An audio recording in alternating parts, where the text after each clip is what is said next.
He thought it was just a car crash. A black Tesla spirals off the highway, and the cop who pulls him from the wreckage is the only one who sees what nobody else wants to admit. This wasn't an accident. As she digs deeper, someone starts cutting her career, her reputation, and maybe even her life out of the picture. Because the crash was only the first move in a billion-dollar betrayal.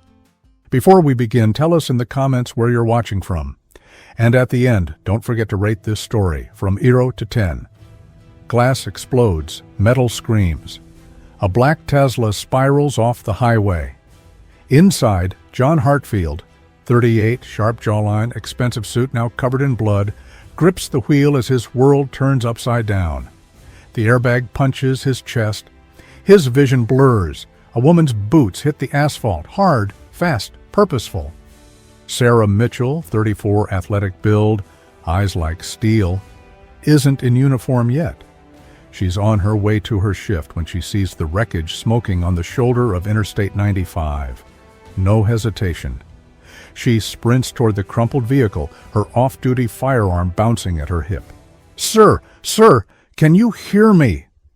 She wrenches the door open with strength that contradicts her frame. John's head lolls forward. Blood trickles from his temple. "Stay with me," she commands, checking his pulse. Strong, steady. "Ambulance is 3 minutes out. You're going to be fine." John's eyes flutter open. The first thing he sees is her, backlit by the morning sun, face set in absolute focus. An angel made of iron. "Who are you?" His voice is rough, disoriented. "Officer Mitchell, don't try to move." She's already assessing the scene with a cop's eye. Skid marks, too short. No brake lines visible. The front axle twisted at an impossible angle. Something's wrong here. 3 hours later, Mercy General Hospital. Sarah stands outside the ER, filling out her incident report on a clipboard that's seen better days. Her shift starts in 20 minutes. She should leave. But something keeps her feet planted. The automatic doors slide open. A man in a $10,000 suit strides out. Marcus Delacroix, to 40, Princeton tie, smile that could sell ice to Eskimos.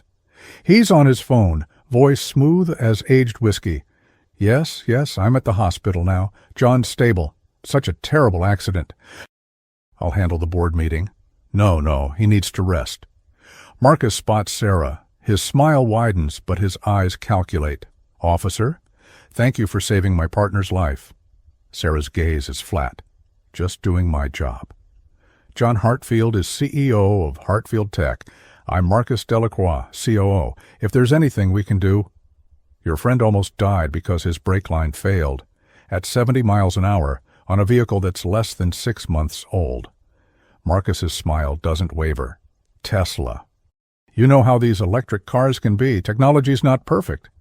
Technology doesn't sabotage itself. The word hangs in the air like smoke. Marcus tilts his head, still smiling. Sabotage? That's quite an accusation, Officer Mitchell. And it's not an accusation. It's an observation. The brake line was severed. Clean cut, not wear and tear. Well? Marcus's voice drops half an octave. I'm sure the insurance investigators will sort it all out. Again, thank you for your service. He walks away, phone already back to his ear. Sarah watches him go. Every instinct in her gut, honed by 12 years on the force, screams that something about that man is wrong. 48 hours later, Hartfield Tech headquarters. John Hartfield sits behind a desk of glass and steel, overlooking downtown Boston. His head throbs despite the painkillers. 3 stitches above his left eyebrow, a spectacular bruise blooming across his ribs. But he's alive. His assistant, Melody, 28, efficient, terrified of Marcus, hovers by the door. "Mr. Delacroix wants to see you about the Singapore deal. Tell him I'll call him later." He said it's urgent. Everything's urgent with Marcus. John rubs his temples. "Melody, get me a number." "Officer Sarah Mitchell, Boston PD. Traffic Division, I think." Melody blinks. "Sir? The woman who pulled me out of my car, I want to thank her properly." "I'll find her contact information." Liam. As Melody leaves, John stares at his reflection in the window. He built Hartfield Tech from a dorm room idea to a $3 billion company in 15 years. He's negotiated with venture capitalists, outmaneuvered corporate raiders, survived 3 hostile takeover attempts, but he's never felt as safe as he did in those moments after the crash, when a stranger with fierce eyes told him he was going to be fine, and meant it. Sarah's apartment. Southie. Night. The apartment is small, clean, impersonal, a couch, a TV, a kitchen table for one. The only personal touch is a photo on the mantel. Sarah, in her academy graduation uniform, arm around a woman who shares her eyes, her sister, Jenny, dead 3 years from cancer. Sarah sits at the table, a microwaved meal growing cold in front of her, reviewing the accident report on her laptop. Her phone buzzes. Unknown number. She lets it go to voicemail. It buzzes again. Same number. With a sigh, she answers, "Mitchell. Officer Mitchell." The voice is refined, cautious. "This is John Hartfield. I hope I'm not disturbing you." Sarah straightens. "Mr. Hartfield, how did you get this number?" "I'm resourceful." A pause. "And persistent. I wanted to thank you for saving my life. Like I told your partner, just doing my job. Marcus isn't my partner, he's my COO. And I wanted to talk to you about what you said, about sabotage. Now he has her attention. I submitted my findings to the traffic investigation unit, and they closed the case, called it mechanical failure. But you don't believe that, do you?" Sarah's jaw tightens. "What I believe doesn't matter. The case is closed." "What if I reopened it? Privately? What if I hired you to investigate?" "I'm a cop, Mr. Hartfield, not a private investigator." "You're off duty sometimes, aren't you?" "Not interested." "Why not?" The question catches her off guard. Why not? Because she learned years ago not to get involved with rich men who think their money can buy anything. Because her last 3 relationships ended when she realized the men wanted her to be someone softer, someone easier, someone less. Because trust is a luxury she can't afford. "I don't take side jobs," she says finally. "Good night, Mr. Hartfield."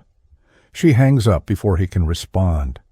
But she doesn't stop thinking about the severed brake line, or the too smooth smile of Marcus Delacroix, or the way John Hartfield's voice sounded, not entitled, but genuinely afraid. 1 week later, Boston PD, Traffic Division. Sarah's captain, Reynolds, 55, ex-Marine, face like weathered leather, drops a folder on her desk. "Hartfield Tech called again, 4th time this week. The CEO wants to speak with you. Tell him I'm busy." "I did. He donated $50,000 to the Police Athletic League. In your name." Sarah's head snaps up. "He what?" "Bought himself a conversation, apparently." Reynolds crosses his arms. "Look, Mitchell, I don't know what's going on, but if a millionaire wants to talk to you about a case, you talk. Especially when he's throwing money at our youth programs. That's manipulation. That's philanthropy. His office. Tomorrow, 2 p.m. Wear something nice." Reynolds walks away before she can argue. Sarah stares at the folder. Inside is a business card, heavy stock, embossed letters. "John Hartfield, CEO, Hartfield Tech," and handwritten on the back, "Please, I need your help. Hartfield Tech, executive floor, next day." The elevator opens to a world Sarah doesn't belong in. Floor-to-ceiling windows. Modern art that probably costs more than her car. Employees in designer casual, typing on computers that look like props from a science fiction film. Melody greets her with a professional smile. "Officer Mitchell, Mr. Hartfield is expecting you." She's led to the corner office. John stands as she enters, and she notices he's dressed down. Jeans, a black sweater, no tie, trying to seem approachable.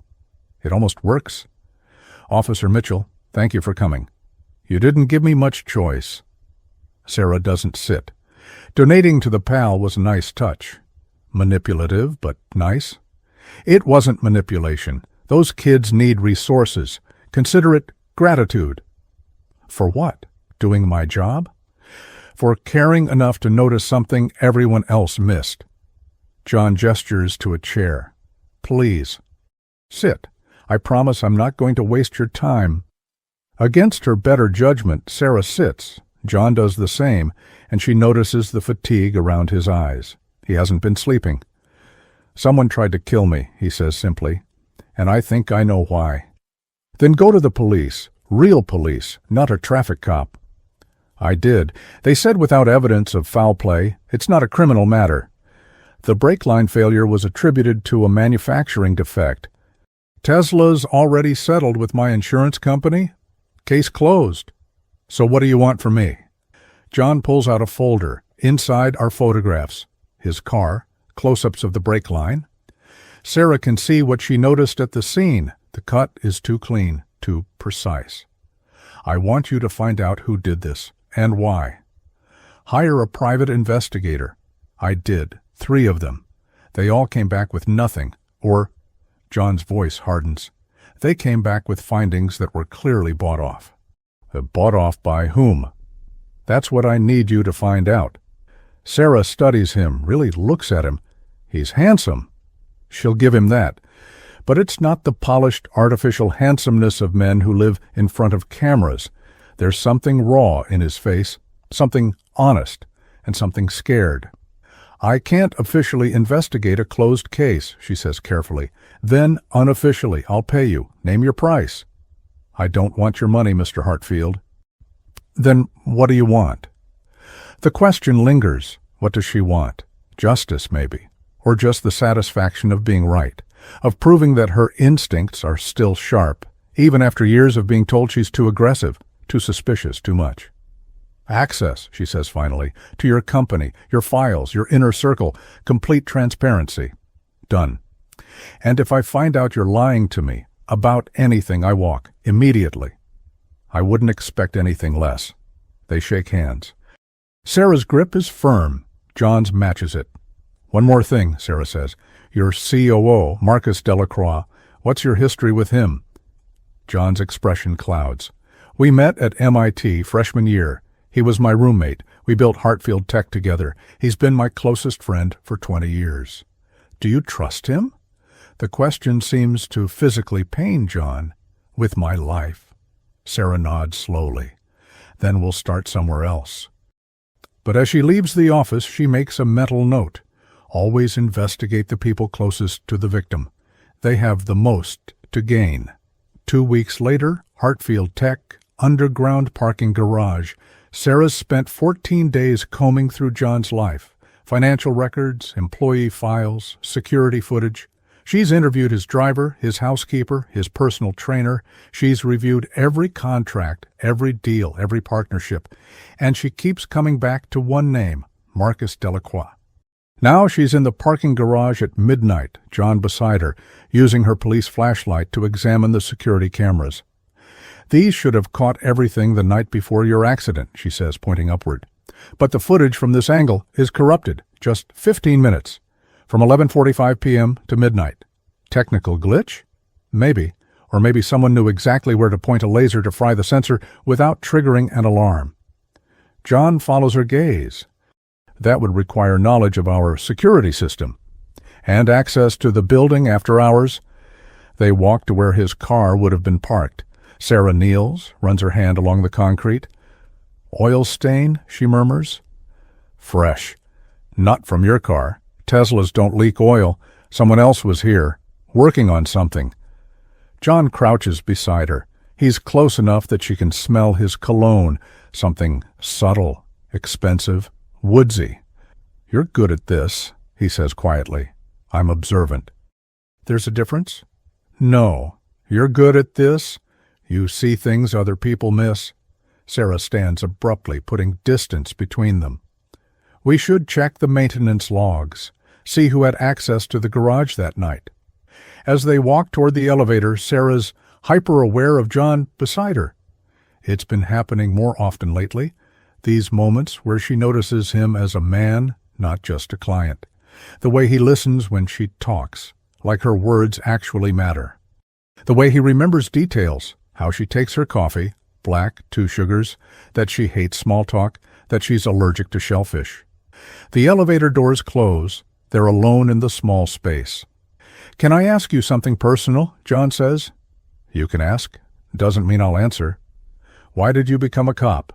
Sarah's jaw tightens. "Long story. We have 17 floors." She considers brushing him off. But something about the quiet of the elevator, the lateness of the hour, makes her honest. "My sister," she says. "Jenny. She was attacked walking home from work. Beaten so badly she was in a coma for 3 months. The cops who responded, they didn't care. Took a statement, filed a report, never followed up. The guy who did it walked free." "I'm sorry." "Don't be.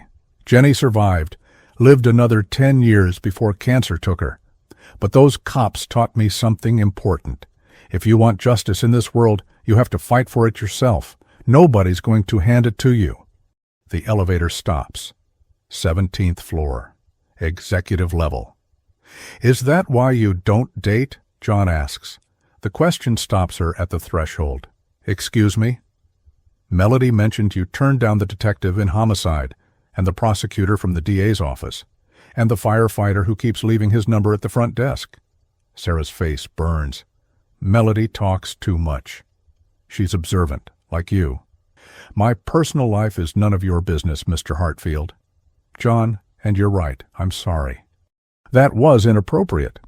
But as Sarah walks away, she can feel his eyes on her back. And worse, she can feel herself wanting to turn around. This is exactly why she doesn't get involved with clients, or millionaires, or men who make her feel like maybe, just maybe, she could let her guard down. Sarah's apartment, 2 a.m. Sarah sits at her kitchen table, files spread before her, a cold cup of coffee forgotten at her elbow. She's been reviewing Marcus Delacroix's background for hours. MIT, graduated summa cum laude, MBA from Harvard, 20 years at Hartfield Tech, rising from co-founder to COO, no criminal record, no suspicious financial activity, married 15 years to Catherine Delacroix, 41, philanthropist, old money, 2 kids in private school. On paper, he's perfect, but Sarah's learned that the most dangerous predators are the ones who know how to blend in. Her phone buzzes. Text from John. "Can't sleep. Keep thinking about what you said, about fighting for justice." "You're remarkable, Sarah." She stares at the text for a long moment. Nobody's called her remarkable in years. Difficult, yes. Intense. Complicated. But not remarkable. She types. It's late. Get some rest. 3 dots appear, disappear, appear again. John. "Dinner tomorrow? I want to show you something." Sarah. "This isn't a social investigation." John. "It's related to the case, I promise." Sarah. "Fine. But somewhere quiet. I don't do fancy restaurants." John. "My place. I'll cook." Sarah stares at the message. Every professional instinct tells her this is a bad idea. Going to his home, alone, blurring lines that should stay sharp. But she types, "What time?" John's penthouse, Back Bay. Next evening, the apartment is stunning. Floor-to-ceiling windows overlooking the Boston Harbor, minimalist furniture, art that probably costs more than Sarah makes in a year. But it's also surprisingly warm. Books everywhere, a telescope by the window.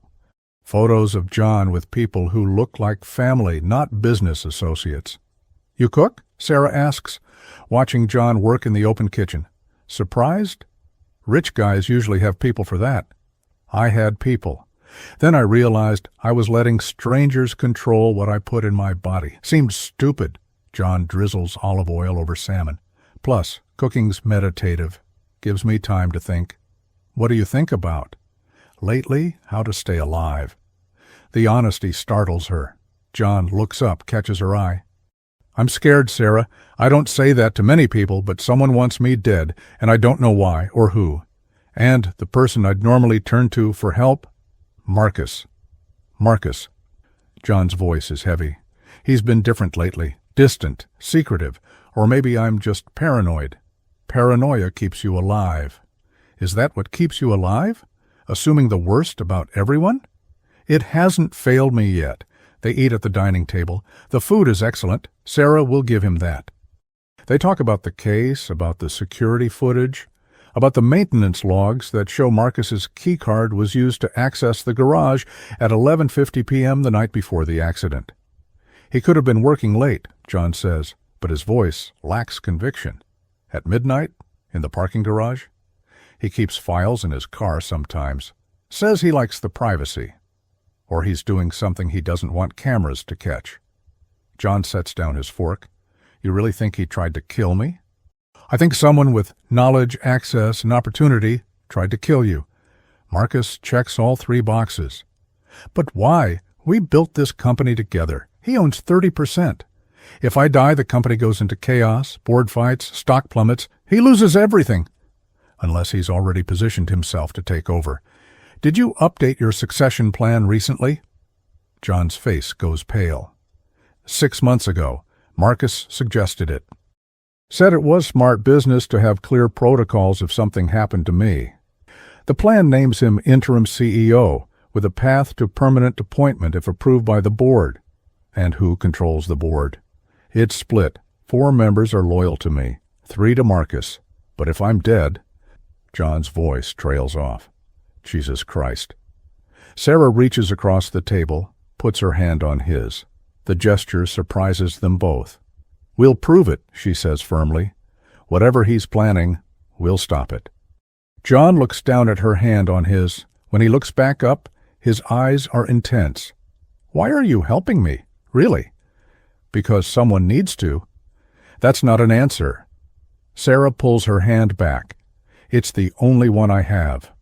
But that's a lie, and they both know it. She's helping him because somewhere in the last 3 weeks, John Hartfield stopped being a case and started being a person, someone who listens when she talks.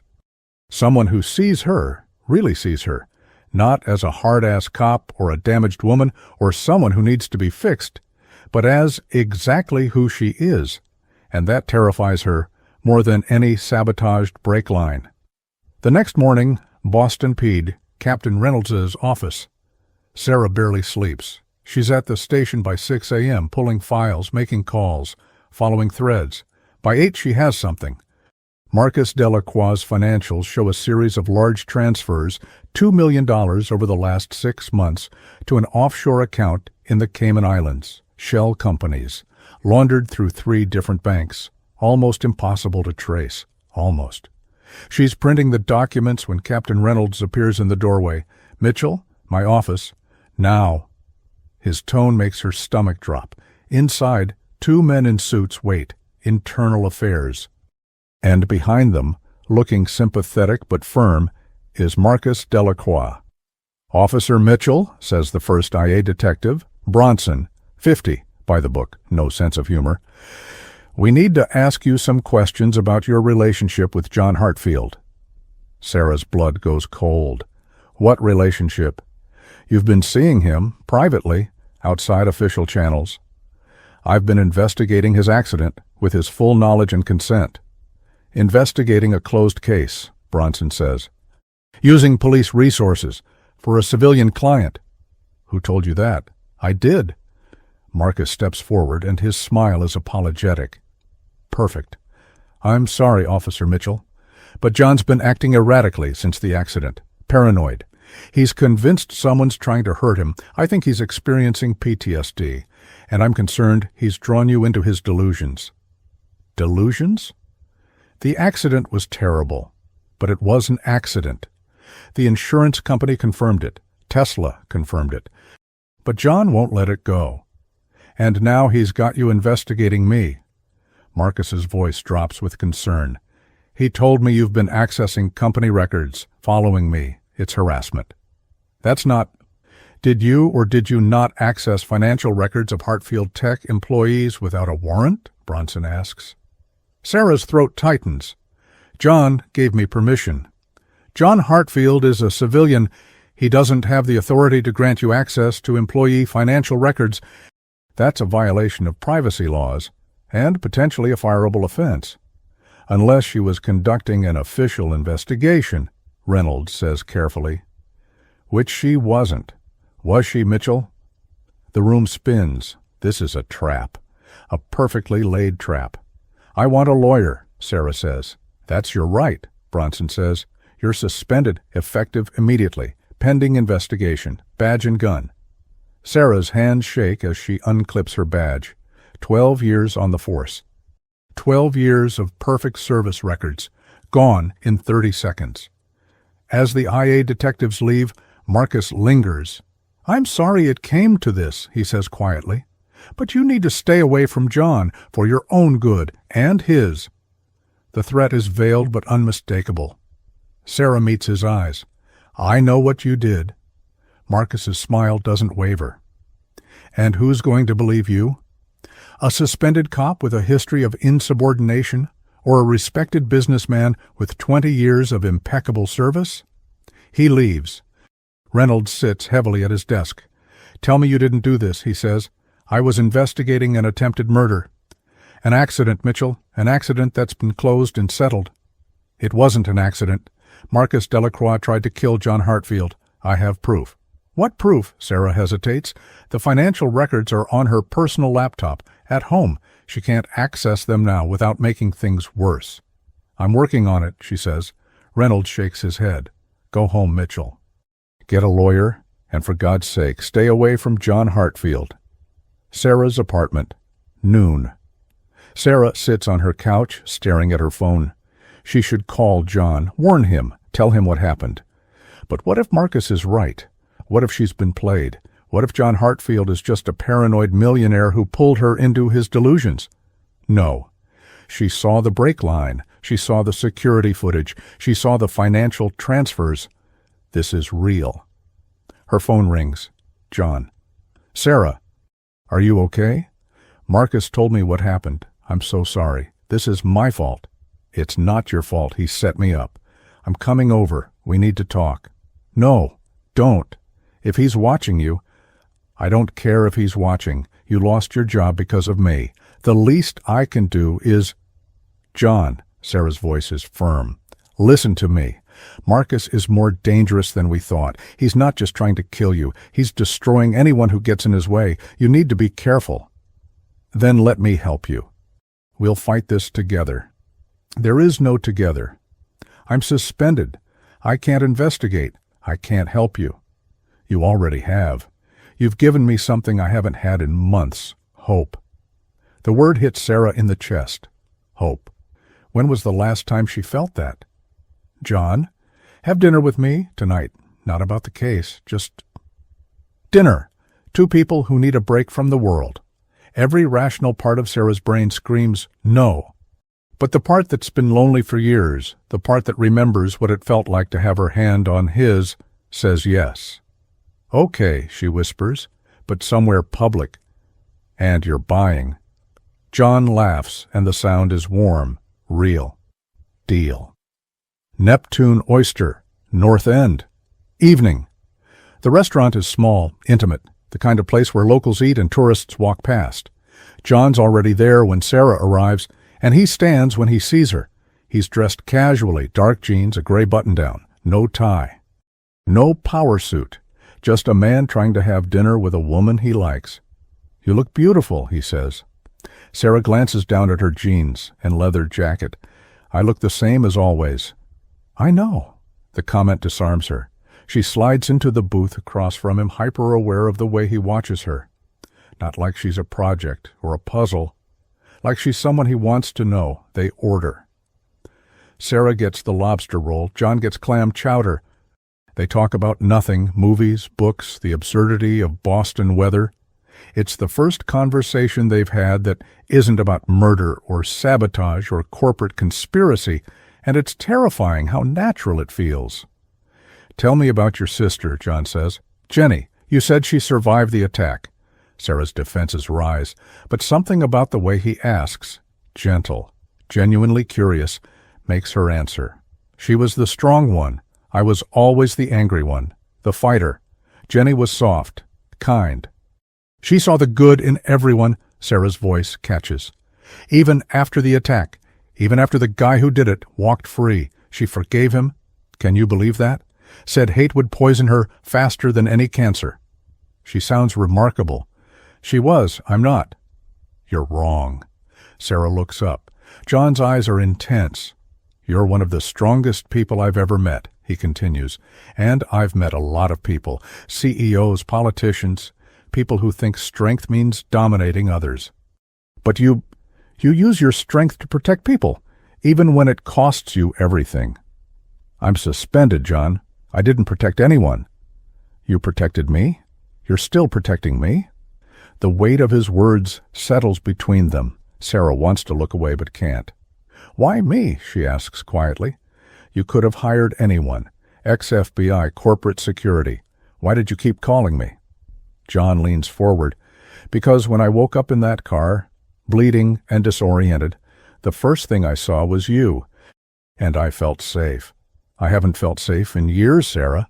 Not really, but with you, even when you're telling me hard truths, I feel like someone finally has my back. I barely know you. Then let me change that. His hand slides across the table, palm up. An invitation. Sarah stares at it. This is the moment, the line she's about to cross. If she takes his hand, everything changes. The case becomes personal. He becomes personal. And personal is dangerous, but her hand moves anyway. Fingers sliding into his grip is warm, strong, safe. I'm terrible at this, she whispers. At what? Letting people in. Then we'll be terrible at it together. They sit like that for a long moment, hands clasped, eyes locked. The restaurant fades away, and then Sarah's phone buzzes. She pulls back, checks the screen. Unknown number, text message. Stop investigating or more people get hurt. This is your only warning. Sarah's blood runs cold. She shows John the message. Marcus, he says immediately, or someone working for him. We need to go to the police. I am the police, or I was, and they won't believe me, not now. John's jaw sets. Then we'll find proof they can't ignore. Hartfield Tech, John's office. Midnight. They're not supposed to be here. John's security card still works, but Marcus has been asking questions about John's late-night visits. They have maybe 20 minutes before someone notices. Sarah plugs a USB drive into John's computer. Marcus's office. Does he keep files there or on a server? Both, but his personal office files aren't backed up to the company server. He always said he liked having private records. Because he's hiding something. Where's his office? Next floor, but it's locked. Not a problem. Sarah pulls out a small case from her jacket. Lock picks. John raises an eyebrow. You carry lock picks? I'm a cop. Was a cop.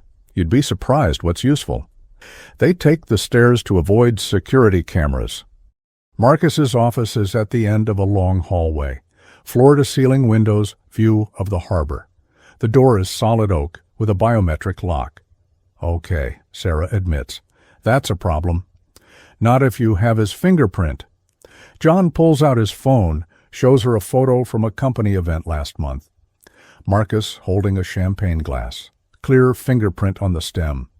You planned this. I learned from the best. What?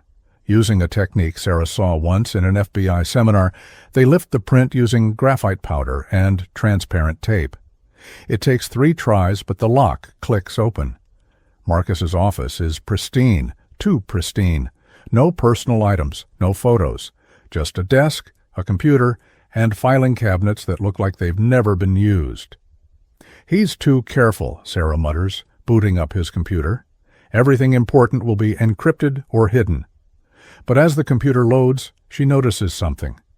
A second hard drive, external, hidden in the desk drawer under a false bottom. John, look at this. The drive is labeled simply, Contingency. Sarah plugs it in. Password protected. She tries the obvious ones. Marcus's birthday, his wife's name, his kids' names. Nothing. Wait, John says. Try Hartfield 2025. Why? It's our company motto. Building the future today. And our 5-year plan ends in 2025. Sarah types it in. The drive unlocks. What they find makes Sarah's stomach turn. Emails, hundreds of them, between Marcus and a man named Dmitry Volkov, a known corporate fixer who specializes in hostile takeovers. Plans to sabotage John's car, falsified reports blaming mechanical failure, bribes to insurance investigators, and a proposal. Dated 3 months ago. Once JH is eliminated, board will appoint MD as CEO. Volkov Industries will acquire 51% stake through subsidiary. MD retains operational control. Payment, $50 million. He's selling the company, John whispers. He's killing me to sell my company. Sarah keeps scrolling. More emails, more plans. And then she sees her name. Officer Mitchell becoming a problem. Recommend immediate action. Suggest professional suspension and potential criminal charges to discredit. Will handle personally. Marcus didn't just set her up. He planned it weeks ago. Sarah, she holds up a hand. There's one more file. Video footage from the parking garage, the night before John's accident. Sarah clicks play. The footage shows Marcus entering the garage at 11:50 p.m. He approaches John's Tesla, pops the hood with a key fob, an override code that only senior executives have, and then, methodically, precisely, he cuts the brake line with a tool that looks like medical scissors. 2 minutes. That's all it takes to plan a murder. We've got him, Sarah breathes. This is enough to... The office lights blaze on. Marcus stands in the doorway. He's not alone. 2 men flank him, thick-necked, expensive suits, the kind of muscle that corporations call private security, and everyone else calls thugs. John, Marcus says sadly, I really hoped you'd let this go. John steps in front of Sarah, protective. It's over, Marcus. We have everything. The emails, the video, the payment from Volkov. You have copies of files from my private computer, illegally obtained, without a warrant, by a suspended police officer. Marcus's smile is thin. Even if you went to the authorities, it would be inadmissible, and I'd sue you both into oblivion. There are other copies, Sarah says, sent to people you can't touch. If anything happens to us, those files go public. Every news outlet, every regulatory agency, the SEC, FBI. You'll spend the rest of your life in prison. It's a bluff. Sarah hasn't sent anything to anyone, but her voice is steady, convincing. Marcus studies her. You're good, I'll give you that. Better than the other investigators. They were easy to buy off. But you, he shakes his head, you actually care. That's your weakness, Officer Mitchell. You care too much. And you don't care at all, John says. His voice is raw with betrayal. 20 years, Marcus. We built this together. I trusted you. I thought you were my brother. You were always the golden boy, John. MIT's star student, the visionary, the one everyone loved. Marcus's mask of civility cracks. Do you know what it's like? Being second, always second. Your name on the building, your face in the magazines, while I did the real work, the negotiations, the deals, the dirty necessities you were too pure to handle. So you decided to kill me? I decided to take what should have been mine from the beginning. Marcus nods to his men. Dimitri's people are very thorough. They'll make it look like a murder-suicide, unstable cop, paranoid CEO, tragic love affair gone wrong. The evidence will be convincing. The 2 men advance. Sarah's hand moves to her hip, but her gun is gone, suspended, disarmed, vulnerable. John grabs a desk lamp, swings it like a weapon. Run! Sarah doesn't run. She drops low, sweeps the first man's legs. He goes down hard. She's on him instantly. Elbow to the throat, knee to the solar plexus. 12 years of tactical training, every move precise. But the second man is faster. He catches John's arm, twists. The lamp clatters to the floor. John grunts in pain. Sarah launches herself at the second man, but Marcus moves, fast. He grabs her from behind, arm around her throat, choking. She claws at his arm, but his grip is iron. I'm sorry, Officer Mitchell, Marcus whispers in her ear. You really were exceptional. Her vision darkens. She's going to pass out. Going to die. And then John's fist connects with Marcus's jaw. The grip loosens. Sarah gasps air, spins. drives her heel into Marcus's knee. He screams, goes down. "Go!"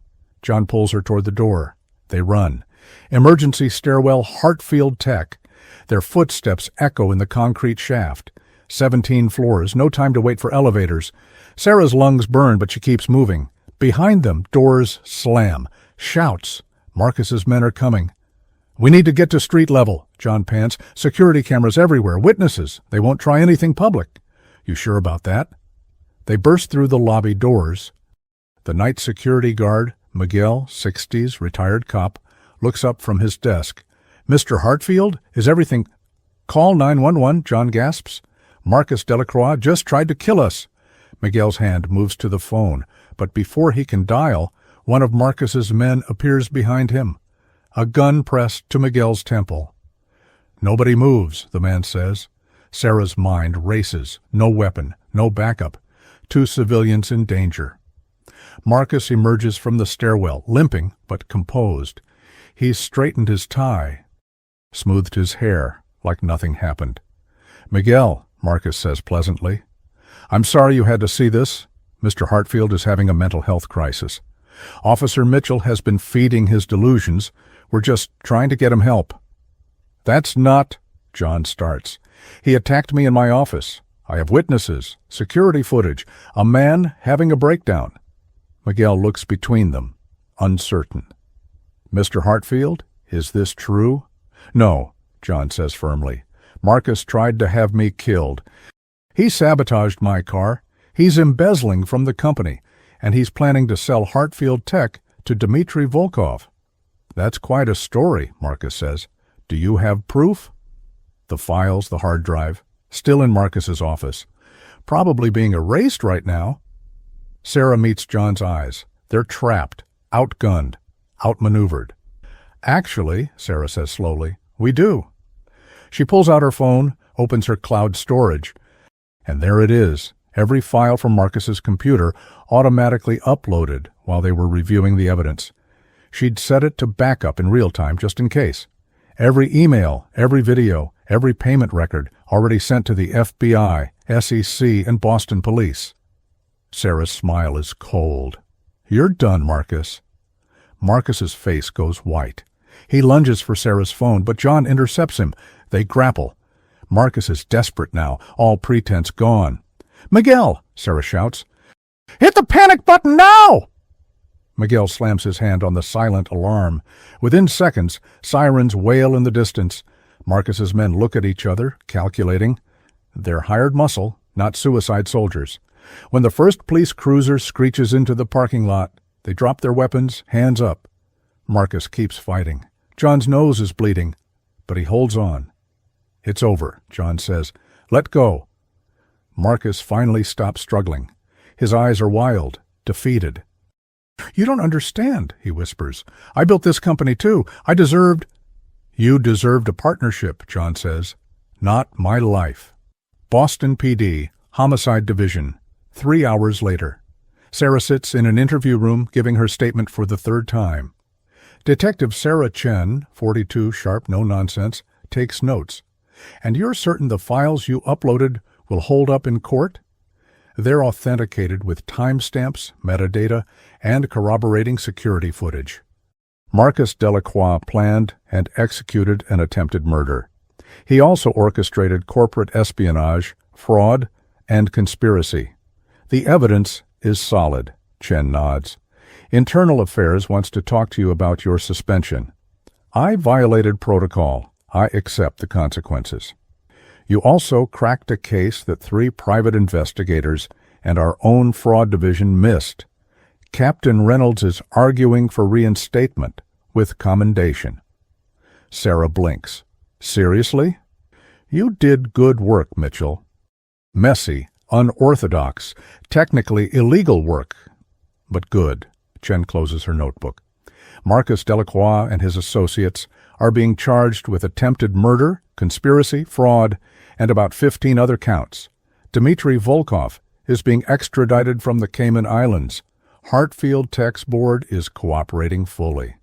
You and Mr. Hartfield likely saved hundreds of jobs and millions in shareholder value. I don't care about shareholder value. but you care about justice, and you got it. Chen leaves. Sarah sits alone in the interview room, exhausted. Her body aches. Her throat is bruised from Marcus's chokehold. But she's alive. They're both alive. The door opens. John stands there, a bandage across his nose, eyes tired but warm. "Hey," he says. "Hey. They told me I could see you for 5 minutes. Wanted to make sure you're okay." "I'm fine. You?" "Broken nose, bruised ribs, mild concussion, but fine." John sits across from her. "Sarah, I don't know how to thank you." "You don't need to thank me."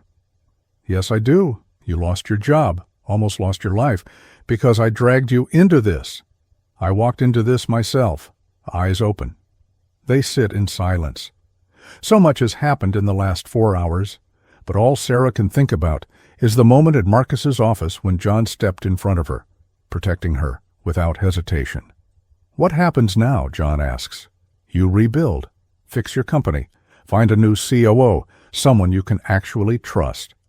"And you?" "I go back to traffic duty, write tickets, direct traffic, live my boring, predictable life." "That's not what you want." Sarah looks at him, really looks at him. This man who's seen her at her worst, angry, violent, terrified, and hasn't flinched. Who listens when she talks, who stands beside her instead of in front of her. "I don't know what I want," she admits. "Maybe that's okay. Maybe we can figure it out together." "John, I know it's complicated. I'm your client." "You're a cop. I'm a millionaire. You hate millionaires. We're from different worlds." "All of that's true. But none of it matters, not to me." John reaches across the table, his hand open. "I'm not asking for forever, Sarah. I'm just asking for a chance." Sarah stares at his hand. This is it. The choice. Stay safe, stay alone, or take a risk on something that terrifies her more than any armed suspect or corporate conspiracy.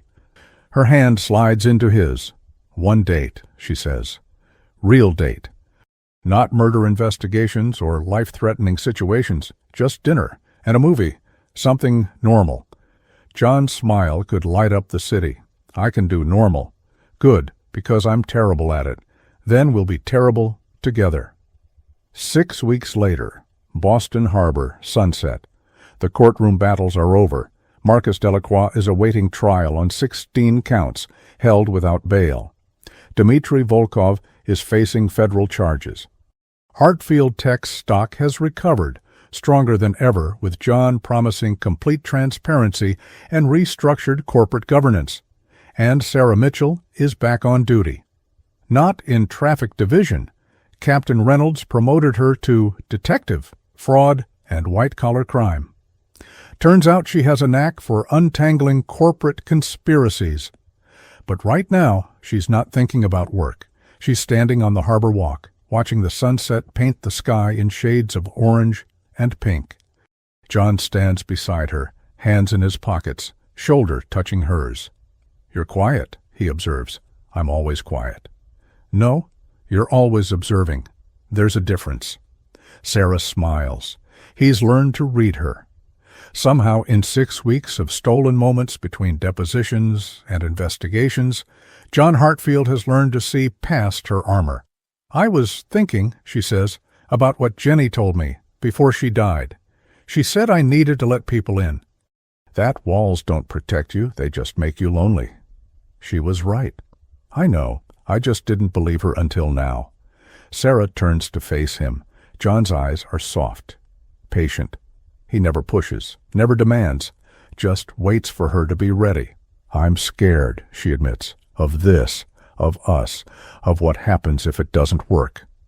"I'm scared too. I built a company from nothing, Sarah. Faced down hostile takeovers, market crashes, almost got murdered by my best friend. But the thought of losing you? That scares me more than anything." "You barely know me." "Then let me spend the rest of my life learning." The words hang in the air. Heavy, beautiful, terrifying. Sarah takes a breath. "I don't do romance. I don't know how to be soft or sweet, or whatever women are supposed to be." "Good. I don't want soft or sweet. I want you. Exactly as you are. I work crazy hours. I'm obsessive about cases. I'll probably cancel dates because of work. I'll bring dinner to the station. I'm terrible at communicating feelings. I'll learn to read between the lines. I might push you away when I get scared. I'll hold on tighter. Sarah's eyes sting. When was the last time someone fought for her? Not against her, not trying to change her, just accepting her completely. You're really willing to deal with all that? She whispers. Sarah, look at me. She does. I watched you take down 2 armed men with nothing but training and courage, John says. I watched you risk everything, your career, your life, to save someone you barely knew. You're the bravest person I've ever met. Whatever challenges come with loving you, I'll take them, gladly. Loving me? Yes, loving you? I'm all in, Sarah.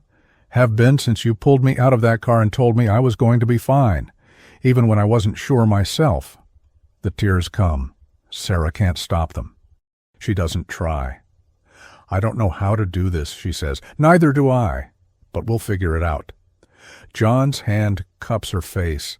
His thumb brushes away her tears, and then he's leaning in, giving her time to pull away. She doesn't. Their lips meet, soft, tentative. Then deeper, years of loneliness and walls and self-protection crumbling under the weight of something bigger than fear. When they pull apart, Sarah's breathless. Wow, she whispers. Yeah, John agrees. Wow.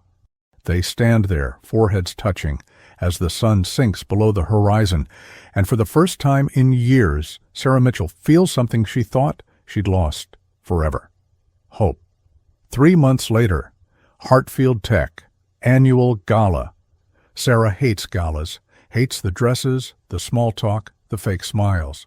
But John promised it would only be 2 hours, and she can survive anything for 2 hours. Except she's been here for 10 minutes, and already 3 people have asked if she's John's assistant. Executive assistant, one woman in diamonds clarifies. Detective, Sarah corrects. Boston PD. The woman's smile freezes. Oh, how interesting. John appears at Sarah's elbow, 2 champagne flutes in hand. Mrs. Pemberton, lovely to see you, if you'll excuse us. He guides Sarah away before she can say something that will end up in tomorrow's society pages. You okay? John asks. Fantastic. Love being mistaken for the help. They're idiots. Ignore them. Easy for you to say. You belong here. John stops, sets down the champagne, takes both her hands. I belong with you, wherever that is. If you're uncomfortable, we leave, right now. I don't care about the speeches or the donors, or any of it. Sarah looks around, at the crystal chandeliers and designer gowns and people who've never worked a day in their lives. This isn't her world, will never be her world. But John is looking at her like she's the only person in the room, and that she can work with. 2 hours, she says. You promised. 1 hour, new deal, then we get burgers and go back to your place. My apartment is a shoebox compared to your penthouse. Your apartment has you in it. That makes it better. Sarah rolls her eyes, but she's smiling. You're ridiculous. And you love it.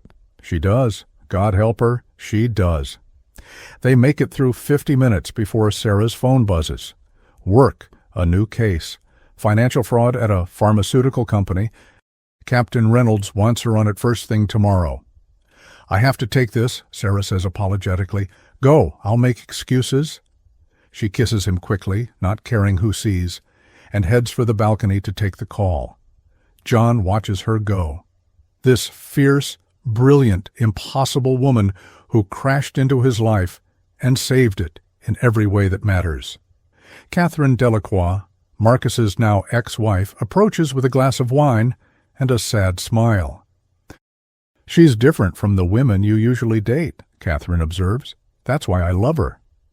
Marcus always said you were soft, that your kindness would destroy you. He was wrong. My kindness saved me. It brought Sarah into my life. Catherine nods.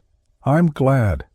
You deserve happiness, John, after everything Marcus put you through, after everything he put us all through. She walks away. John thinks about what she said, about Marcus calling him soft, weak. But strength isn't about dominating others. It's about vulnerability, about letting someone see your fears and trusting they won't use them against you.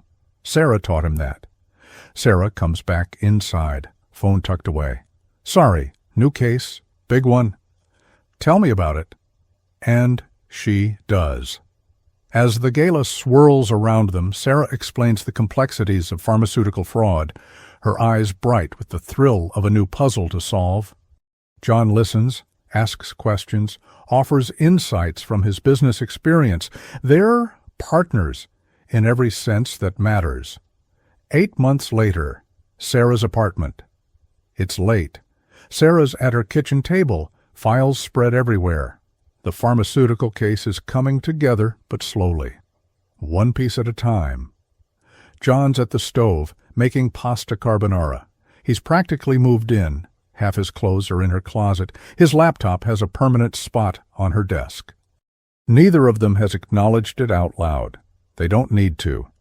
"You need to eat," John says, setting a plate in front of her. 5 more minutes.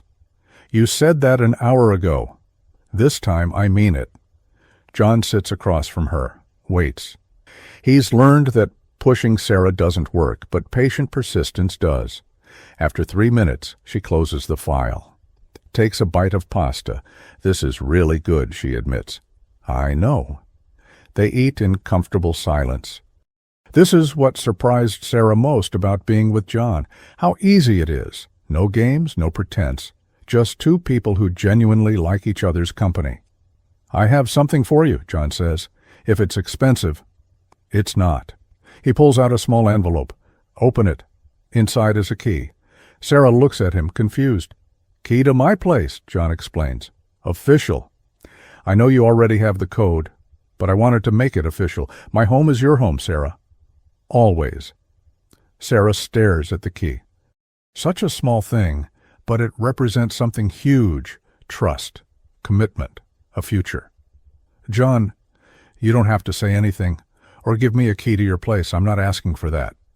I just wanted you to know that wherever I am, you're welcome. No questions, no conditions." Sarah sets down the key, stands, walks around the table, and sits in John's lap. He blinks, surprised. Sarah doesn't do casual affection. Every touch is deliberate, earned. "Thank you," she says quietly. "For what?" "For not giving up on me, even when I was difficult." "You're not difficult, you're careful. There's a difference." "I love you." The words surprised them both.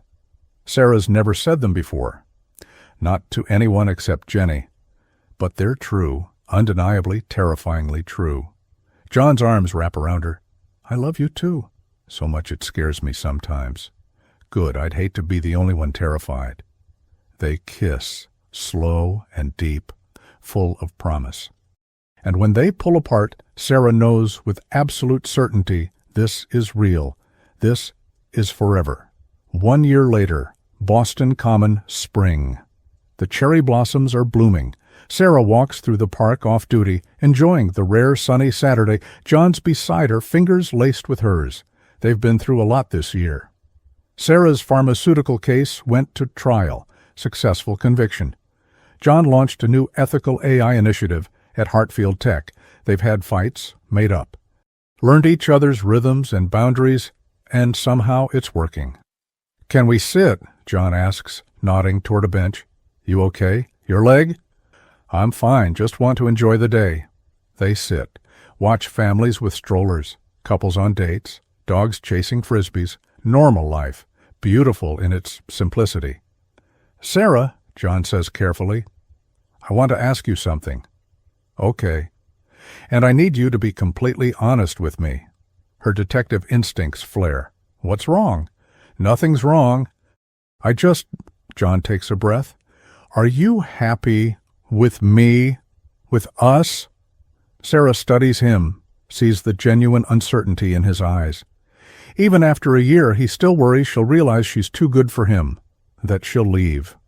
"I'm happy," she says simply. "Happier than I've been in years, maybe ever. Even though we're different, even though I come from money and you think rich people are parasites." You're the exception. The only billionaire I can tolerate. Millionaire, not quite billionaire. Same thing. John laughs. Then he reaches into his pocket, pulls out a small box. Sarah's heart stops. John, let me say this before I lose my nerve. John opens the box. Inside is a ring, simple, elegant, a single diamond on a platinum band. I know you don't like grand gestures. I know you think marriage is an outdated institution created to control women. I know you're going to list 15 reasons why this is a bad idea. I can list 20. I know. But here's the thing, Sarah. I don't want to marry you because society says I should, or because it's the next logical step. I want to marry you because every day I wake up and think, thank God she's mine. Because you make me braver, better, more honest. Because I can't imagine a future that doesn't have you in it. Tears stream down Sarah's face. She doesn't try to stop them. You're the most infuriating man I've ever met, she whispers. Is that a yes? That's a, you're making this very difficult. Sarah Mitchell, will you marry me? Sarah looks at the ring, at John, at this impossible, wonderful, patient man who fought for her when she wouldn't fight for herself. I'm going to keep my name, she says, okay. And my apartment, even if I mostly stay at your place. Okay. And my job, no matter how dangerous or time-consuming. I wouldn't expect anything less. And if you ever try to control me or tell me what to do, you'll arrest me, I know. Sarah takes the ring from the box. Slides it on her finger. It fits perfectly. Yes, she says, God help us both. Yes. John pulls her close, kisses her like it's the first time, like it's the last time, like it's everything. And Sarah Mitchell, the woman who built walls to keep everyone out, finally lets herself believe in happy endings. 18 months later. Small wedding, Boston Public Garden. They keep it small, 30 people, close friends and family, nothing extravagant. Sarah wears a simple ivory dress. Not white, she's not traditional. John wears a navy suit. They write their own vows. I promise to never treat you like you're fragile, Sarah says, because you're not. You're one of the strongest people I know. I promise to trust you, even when my instincts tell me to run, and I promise to love you every day, even when I'm terrible at showing it. I promise to never ask you to be someone you're not, John says, because who you are is exactly who I fell in love with. I promise to stand beside you, not in front of you, not behind you, beside you as partners, always. They exchange rings, kiss as husband and wife. And as they walk down the aisle together, Sarah's hand in John's, she catches sight of an old photo she'd placed on the memorial table. Jenny, smiling, radiant. You were right, Sarah thinks, about letting people in, about walls making you lonely. I miss you every day. But I'm not alone anymore. 3 years later. The brownstone in Beacon Hill is perfect. 4 bedrooms, original hardwood, a backyard big enough for a dog. They close on it in March. Sarah's a senior detective now, leading the white-collar crime unit. John's stepped back from day-to-day operations at Hartfield Tech, focusing on the ethical AI initiative that's become his passion. They've learned to balance 2 demanding careers with a marriage that requires constant communication, compromise, and care. It's not always easy, but it's always worth it. One evening, Sarah comes home from a particularly grueling interrogation, exhausted, frustrated. The suspect lawyered up before she could break through. John's in the kitchen already making her favorite comfort food, chicken soup from scratch. Bad day, he asks. The worst. Want to talk about it? Not yet, maybe later. Okay, soup will be ready in 20. Sarah heads upstairs, sheds her work clothes, puts on the MIT sweatshirt John gave her years ago. It's soft. Worn. Smells like him. When she comes back down, John's set the table. 2 bowls, fresh bread, candles. You didn't have to do all this, Sarah says. I wanted to. They eat. Sarah tells him about the case, the frustrations, the dead ends, The suspect who's clearly guilty but might walk because of a technicality. John listens, asks thoughtful questions, doesn't try to fix it, just lets her vent. "You'll get him?" John says finally. "You always do." "How do you know?" "Because you're Sarah Mitchell, and you don't give up." Sarah reaches across the table, takes his hand. "Sarah Hartfield Mitchell," she corrects. "I might have taken your name. Officially, last week." John's eyes widen. "You did?" Hyphenated. "I'm still me, but I'm also yours. It felt right." "Sarah, I don't know what to say." "Say you'll love me forever, even when I'm difficult." "Especially when you're difficult." They finish dinner, clean up together, fall into bed exhausted. And as Sarah drifts off to sleep, John's arm around her waist, she thinks about the woman she was 3 years ago. Alone, guarded, convinced she'd never let anyone close. That woman would be shocked by who she became, but Sarah's not shocked. She's grateful. Because sometimes the best things in life happen when you stop running and let yourself be found. 5 years later, they're Brownstone. Saturday morning. Sarah's in the backyard, coffee in hand, watching their rescue dog, Bandit, a German Shepherd mix, chase squirrels. John appears in the doorway, phone in hand. "Captain Reynolds called. They want you to lead a task force, multi-agency, financial crimes. It's a big opportunity." "I'd be away from home more." "You'd also be doing work you love, making a difference." Sarah turns to look at him. After 8 years together, John still knows her better than anyone. He knows she's been restless lately, that she needs a new challenge. "What about us?" she asks. "If I take this, it's going to be intense. Late nights, weekend work." "We'll make it work, like we always do." "You sure?" John crosses the yard, pulls her into his arms. "Sarah, I didn't marry you expecting you to choose me over your work. I married all of you, including the workaholic detective who can't resist a good case. I really did luck out with you." "Yeah, you did." She smacks his arm playfully. Bandit barks, wanting attention. "I'll call Reynolds," Sarah says. "Tell him I'm in." "Good. Now, can we please get breakfast? I'm starving." They head inside together, partners, best friends, lovers. And Sarah knows with the kind of certainty she once only felt about crime scenes and evidence. This is home, not the house, not the city. This man, this life they've built together. It started with a collision, a car crash that brought a cop and a millionaire into each other's orbit. But it became something neither of them expected. Love. Real, messy, complicated, beautiful love. And Sarah Mitchell, the woman who never believed in fairy tales, got her happy ending after all. If this story moved you, touched your heart, or made you believe in second chances and unexpected love, we'd be so grateful if you'd subscribe to our channel. Your support means everything and helps us continue creating powerful stories that inspire. We'd also love to know, on a scale of 0 to 10, how would you rate this story? Drop your score in the comments. Thank you for being part of this journey with us.